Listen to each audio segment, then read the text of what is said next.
Hoje a gente vai falar de um dos maiores desafios que existem no setor público. Como é que os governos tomam aquelas decisões gigantescas de alto risco?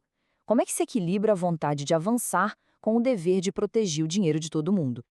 Pois é, essa é a pergunta de US$ 1 milhão, né? Seja numa crise de saúde, numa recessão econômica ou na hora de construir uma grande obra, os líderes precisam escolher um caminho. E o ponto é, não existe caminho sem risco. Basicamente, a gente fica entre a cruz e a espada.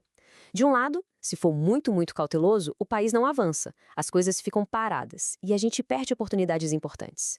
Do outro, se sair fazendo tudo sem planejar, de forma muito ousada, o risco é gastar um dinheirão à toa ou pior, criar um desastre.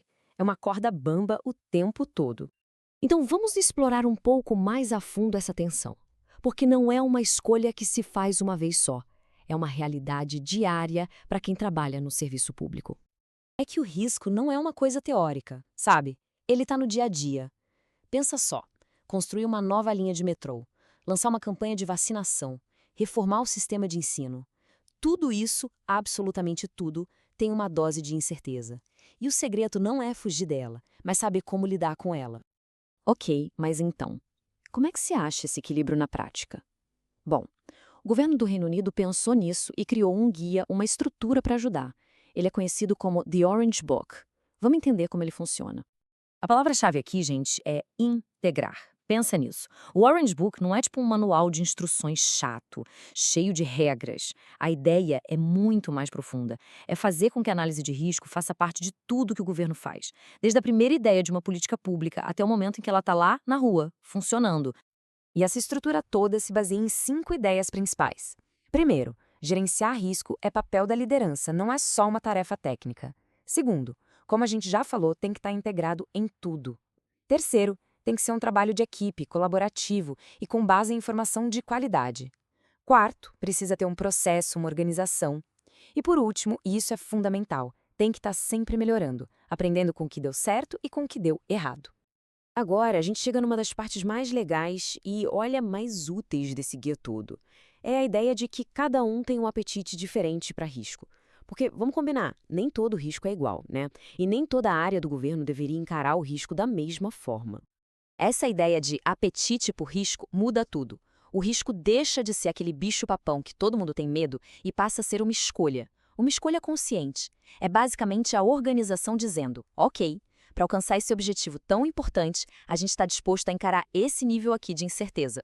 Isso funciona como uma escala, que vai do super cauteloso ao super ousado. Olha só esse exemplo, pensando em inovação. Um órgão com apetite averso vai fugir de qualquer coisa nova. Já um com apetite mínimo vai preferir ficar como está. O cauteloso até topa inovar, mas só se tiver muita certeza do resultado. O aberto já vai até a inovação para melhorar o que existe. E o ávido, esse quer chutar o balde, quer reinventar a roda, mesmo sabendo que pode dar errado no meio do caminho. O mais importante é que essa decisão seja clara desde o começo. E olha essa frase do próprio Orange Book, que resume tudo. A mensagem é clara. O objetivo não é ter risco zero, isso nem existe, mas sim saber lidar com ele. Porque fugir de todo e qualquer risco é a receita certa para ficar parado no tempo. Ok, a ideia é ótima, mas na prática, no dia a dia, quem faz o quê? É para organizar isso que existe o modelo das 3 linhas. A resposta curta é todo mundo. Mas calma, não é bagunçado. A ideia é justamente dividir as tarefas para que cada um saiba exatamente o que precisa fazer. Funciona mais ou menos assim. Pensa na primeira linha como a galera que está no campo de batalha. Os gerentes, as equipes que tocam os projetos, eles são os donos do risco no dia a dia. Aí vem a segunda linha. Esses são os especialistas. O pessoal que entende tudo de risco, de finanças, de leis. Eles dão o suporte e a orientação. E, por fim, a terceira linha, que é a auditoria interna. Eles são como um juiz, imparcial, que olha de fora e diz se o sistema todo está funcionando bem.